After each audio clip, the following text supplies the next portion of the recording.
네, 예고해드린 대로 어제 민주당 탈당을 선언한 이낙연 전 대표 만나보겠습니다. 어서 오세요. 네, 안녕하세요. 민주당에 몸담으셨던 게 24년인가요? 네. 만감이 교차하실 것 같은데 지금 심경은 어떠세요? 예, 여전히 마음이 아리고요. 예.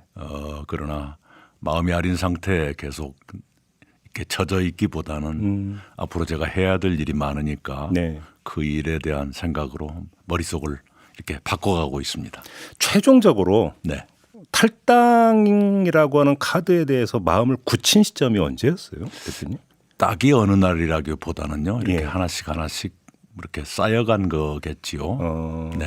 그러면 제가 11월 10일 네, 그 한 진보 신문과 대형 대담을 한 적이 있었는데요. 예.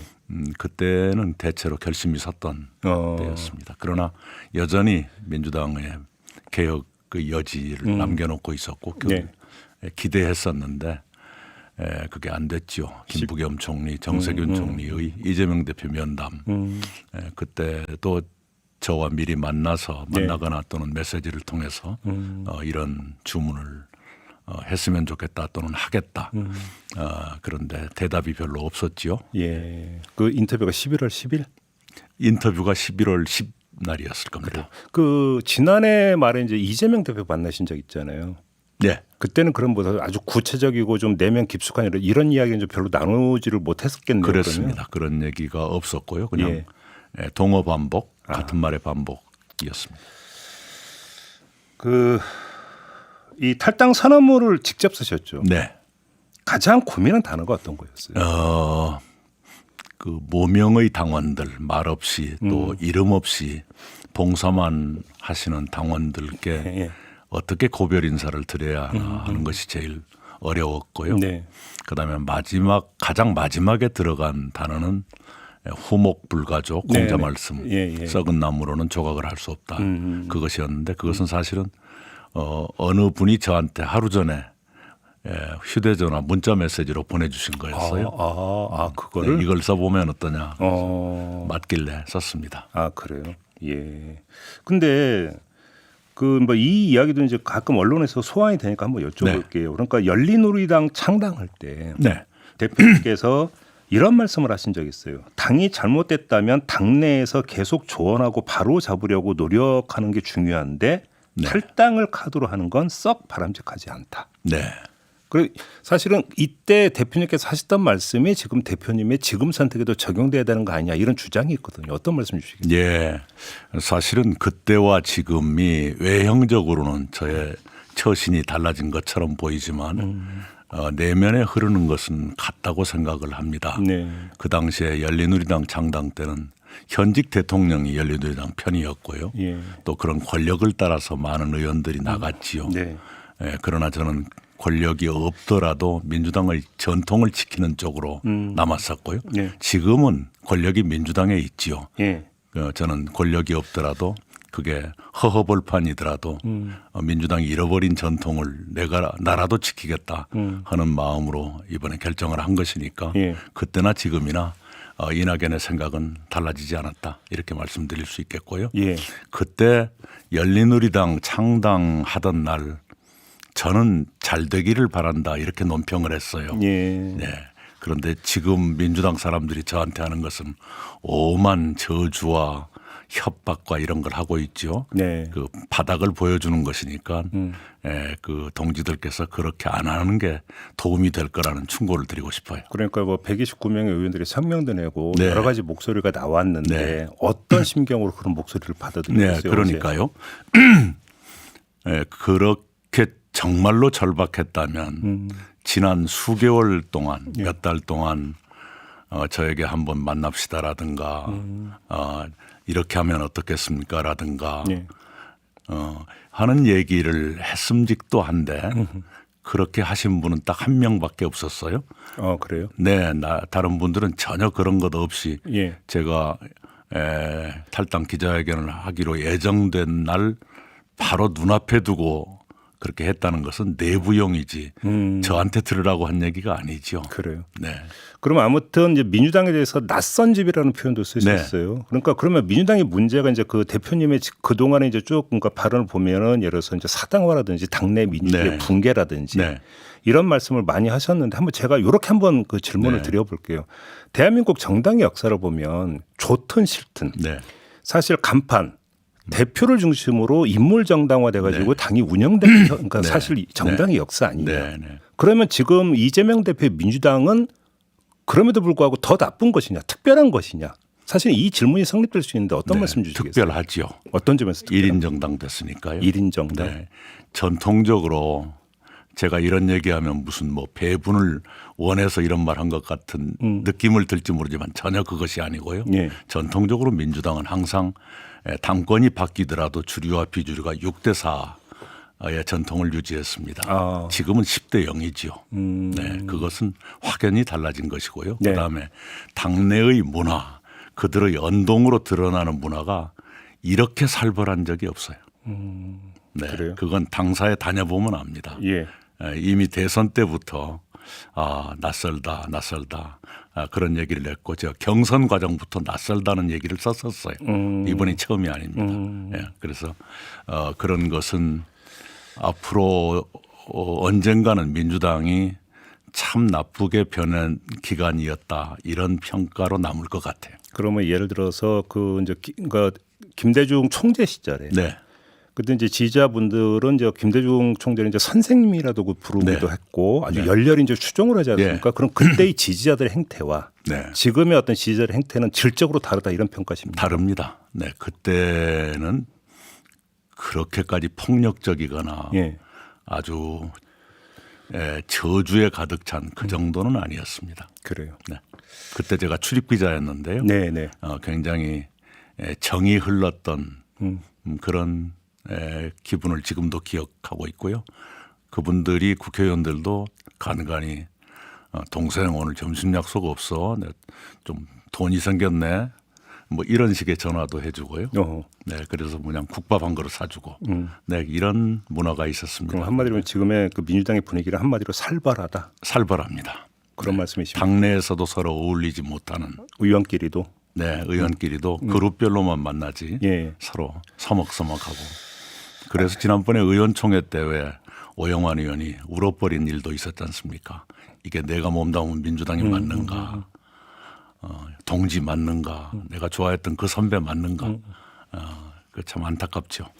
그럼 어떤 신당을 만들고 싶으세요? 우선은 조금 더 젊고 그 정치의 금도라고 할까요? 네. 정치인이 할 수 있는 일과 할 수 없는 일을 구분할 줄 아는 그런 사람들이 모였으면 좋겠다 싶고요. 그리고 설명 좀 해주세요. 그건 어떤 뜻으로 하신 말씀이세요? 아니 지금은 예. 정치인이 입에 담아서는 안 되는 얘기들이 횡행하고 난무하는 것 아닙니까? 뭐 막말을 막 마구 그렇죠. 처단이라는 용어가 그냥 일상 용어처럼 나오지 않습니까? 예.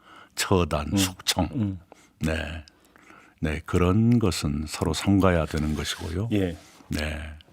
요즘 그분들이 저에 대해서 하시는 거 보면 참 모순된다 싶은 게 있어요. 네. 제가 미국 유학 중이던 시절에 네. 유학을 정리하는 단계에서 이제 책을 쓰고 책이 나올 무렵이었던 것 같아요. 갑자기 저를 제명하라는 청원이 7만 명, 그 청원에 7만 명이 동참한 일이 있었어요. 예, 예. 그때는 제가 정치 활동을 하고 있을 때도 아니거든요. 예, 예. 그때는 아무도 그 제명 청원을 말리지도 않았어요. 그분들이 갑자기 나가지 말라고 그러는 것은 또 뭔지 네? 예. 모순되지 않습니까? 아, 네네. 모순이다. 그런 것도 되돌아보면 좋겠어요. 사실 따지고 보면 그 뭐라 그럴까요? 그 골이 패인 가장 결정적인 계기는 역시 당내 경선이라고 봐야 될까요? 어떻게 보세요, 대표님은? 네, 경선도 있을 거고요. 예. 네, 그냥 권력 다툼만은 아니고 예. 뭐 인생관이라 할까요, 인간관이라고 할까요, 그것에 대한 깊은 차이가 있는 것이지요. 네. 네, 그것을 참 설명드리기가 좀 조심스러운데요. 그냥 알아들어 주셨으면 좋겠습니다. 그걸 그냥 갈등이다라고만 하는 것은 비하인드 스토리가 많다 이런 말씀이시죠? 그것보다는 예. 예, 여기서 참 말하기 어렵네요. 어떤 한 예, 말하지 않을게요. 그 사람들의 깊은 꺼림직함, 예. 네, 혐오 이런 것들이 있는 것이죠. 네. 그러니까요. 근데 이재명 대표 지지자들 같은 경우는 얼마 전에 이제 그 대장동 그 제보 네. 요 얘기를 하면서 네. 어떻게 같은 당에 있는데 그럴 수 있느냐. 오히려 또 이 점을 강조하. 이건 어떻게 받아들이세요? 네, 그러면 현지에서는 이미 피해자들이 예. 원주민 피해자들이 항의 운동을 시작했고 여기저기 제보를 했는데 언론들도 보도하지 않던 그런 시점에서 네. 제보가 들어왔어요. 예. 그래서 확인했죠. 확인해서 언론에 알렸어요. 어디가 잘못됐다는 것이죠. 그걸 덮어야 됐었나요? 수사하지 말라고 했어야 됐나요? 그것은 잘못된 생각이라고 차라리 그 이게 이제 그 언론에 이제 제보를 한 거잖아요, 형식이. 네. 차라리 그냥 그 경선 캠프 차원에서 밝히면서 진실을 밝히라고 요구를 한다든지. 그게 이제 방법의 문제겠죠. 네. 예, 그런데 예. 세상에 더 널리 알려졌으면 좋겠다는 게 있었을 거예요. 네, 네, 네. 거듭 말씀드리지만 예. 같은 편이라고 하더라도 잘못은 덮어서는 안 된다. 2012년 경선 때 이재명 후보가 했던 얘기입니다. 네, 네. 알겠습니다. 이준석 전 대표가 이끄는 개혁신당과 함께할 뜻은 이미 여러 차례 밝혔습니다. 네, 그 협력의 방법이 뭔지는 그렇죠. 앞으로 논의해 봐야 되겠지만 어제 함께 해야 한다고 생각합니다. DJP 연합보다 가까운 거리에 있는 사람들이다. 네. 이런 말씀하셨더라고요. 좀 더 풀어주신다면 어느 정도로 가깝습니까? 지금 거리에 와 있습니까? 아니죠. 우리 이 헌정사에서 유일하게 연립정부를 했던 시대가 DJP 시대입니다. 그렇죠. 예. DJ는 알다시피 진보 진영의 가장 대표적인 인물이셨고 네. 김종필 당시 총재는 보수 진영의 대표적인 인물이죠. 그렇죠. 그런 분들이 정부를 같이 꾸릴 정도였거든요. 네. 그런데 이준석 전 대표와 저는 그 정도의 차이가 있는 것은 아니다. 네. 그러면 속칭 그리고 당장 연립정부를 꾸미자는 것도 아니지 않습니까? 속칭 반윤 비명이라는 점에서는 공통되다 혹시 이런 말씀이실까요? 그 정도는 벗어났지요. 네. 이미 그 단계는 넘어섰고. 그럼요. 이준석 전 대표는 이 청년 정치를 상징하는 분이 돼 있고요. 예. 뭐 저는 좀 외람됩니다마는 경험 많은 정치인의 대표격으로 돼 있지 않습니까? 그런 점에서는 세대 통합의 모델이 될 수도 있다. 네. 이렇게 생각합니다. 그러니까 이제 프로 스포츠에 이제 빗대면 베테랑과 신예의 조화 뭐 이런 거가 되는 그럴 걸까요? 수도 있고요. 그 네. 점에서 또 두 사람의 캐릭터가 저는 좀 진중하고 말도 느릿하고 하는 편인데 예. 이준석 대표는 굉장히 분방하고 발랄하신 분이지 않습니까? 예, 예. 그런 점에서 국민들께서 좀 재밌어할 요인도 있다. 네, 이렇게 생각합니다. 그 말씀하니까 제가 한번 이 질문 드려볼게요. 이준석 뭐 이제는 그냥 위원장이라고 불러야 되는 정강정책위원장 이준석 위원장이 UPI하고 인터뷰를 해서 혹시 보셨습니까? 못 봤습니다. 이 인터뷰에서 어떤 이야기를 했냐면 우리 대표님을 향해서 네. 두 가지를 이야기를 했어요. 하나는 엄숙주의를 걷어내야 한다. 네. 지금 대표님 말씀하신 거에 대해서 이준석 대표는 이 점을 강조하는데 이건 어떻게 받아들이세요? 뭐 좋은 충고지요. 그래요? 저도 걷어내고 싶어요. 네. 잘 안 떨어져서 그렇지. 근데 이게 이제 그 조화를 이루는 게 아니라 오히려 그러면 약간의 엇박자라든 이런 걸 낼 수도 있다는 뜻이 여기에는 깔려 있는 거 아닐까요? 뭐 그렇지는 않고요. 예. 저는 젊은 분들의 그런 충고를 언제든지 받아들일 준비가 되어 있습니다. 그리고 하나 더 이야기를 한 게 네. 그 이낙연 전 대표 욕심이 내가 생각하는 욕심과 방향이 같길 바란다. 네. 욕심이라는 단어를 쓰더라고요. 이준석 글쎄요. 위원장이. 저는 제 개인의 욕심과 국가를 향한 욕심이 있을 수 있는데요. 네. 제 개인의 욕심은 거의 버렸습니다. 그래요. 네. 어제 그 총선 나가지 않겠다고 말씀하셨죠. 네, 그렇습니다. 그 생각도 완전 결심을 하신 거고. 그러면 또 여러 차례 말했는데 거짓말했겠습니까? 대선은 어떻게 생각하십니까? 네, 지금은 대선 생각할 때도 아니고요. 예. 국가가 하루하루가 급한데 3년 뒤에 있을 대선 지금 생각할 여지가 없다. 이렇게 생각합니다. 그럼 만약에 그 같이 신당을 하게 된다면 대표님 같은 경우 뭐 선대위원장 이런 걸로 해서 지원해 주는 역할 이렇게 지금 자기 설정을 하고 계시는 걸까요? 글쎄요. 그런 위원장도 제 머릿속에는 없고요. 네. 제가 우리 동지들이 필요로 하는 일이라면 하겠다. 네. 또 하나만 더 인용해서 질문을 드릴게요. 천하람 그 위원장이 네. 개혁신당의 창당 템포가 기존 여의도 템포보다 훨씬 빠르다 이렇게 네. 이야기를 하면서 네. 이 전 대표가 그 스타일을 용납 안 해주시면 연대가 굉장히 좀 어려워질 것이다. 네. 이런 발언을 했거든요. 이건 어떻게 받아들이세요? 제가 무슨 용납을 하고 말고가 어디 있겠습니까? 물론 그렇긴 합니다. 네네네. 그러면 지금 한 유튜브 채널에서 이준석 위원장하고 같이 그 대담하는 그 녹음 마치셨죠? 예, 그건 사실은 유튜브 대담이 아니라 월간 잡지 신동아 대담입니다. 네. 네, 그것이 유튜브로도 나온다는 뜻이니까요.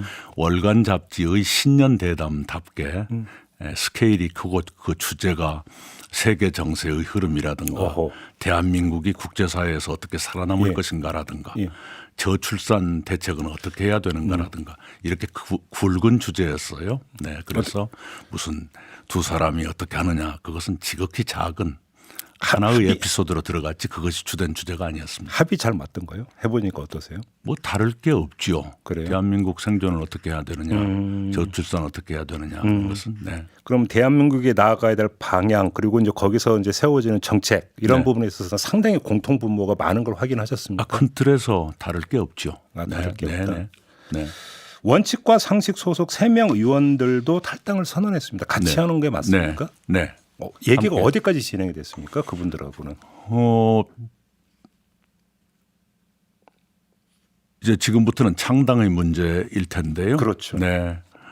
그분들은 빅텐트를 위한 플랫폼을 네. 만들겠다는 것이니까요. 네. 서로 부닥칠 일이 없죠. 네. 어느 시점에 접목할 것인가. 예.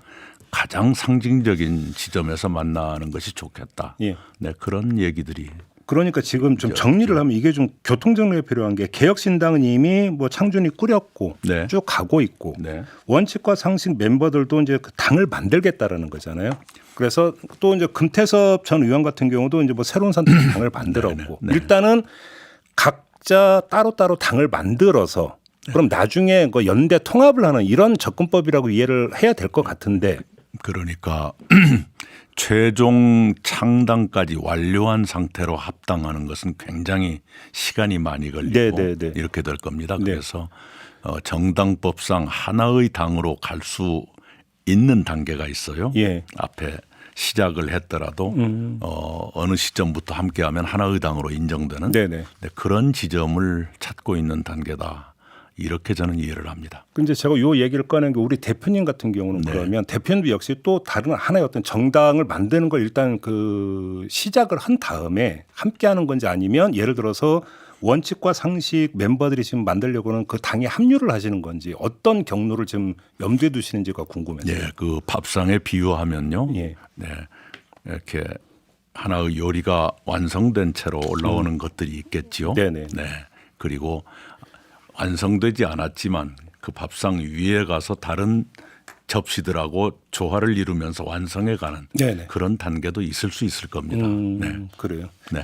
알겠습니다. 이제 아마 대표님은 이제 이미 뭐 탈당 이런 이야기를 했기 때문에 이제 주로 신당의 영역에 대한 질문을 좀 많이 받으셨을 네네. 것 같긴 한데 네. 그거 말고 내년 이미 올해죠. 올해 총선의 전체 판세는 어떻게 읽고 계세요? 그러니까 야권 대 여당으로 만약에 설정을 한다면. 네.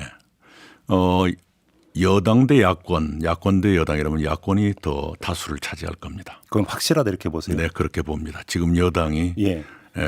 과반을 차지한다는 건 불가능한 얘기고요. 불가능하다. 네. 한동훈 비대위원장이 있음에도 불구하고 불가능하다 이렇게 보세요. 네, 그렇게 생각합니다. 왜냐하면 예.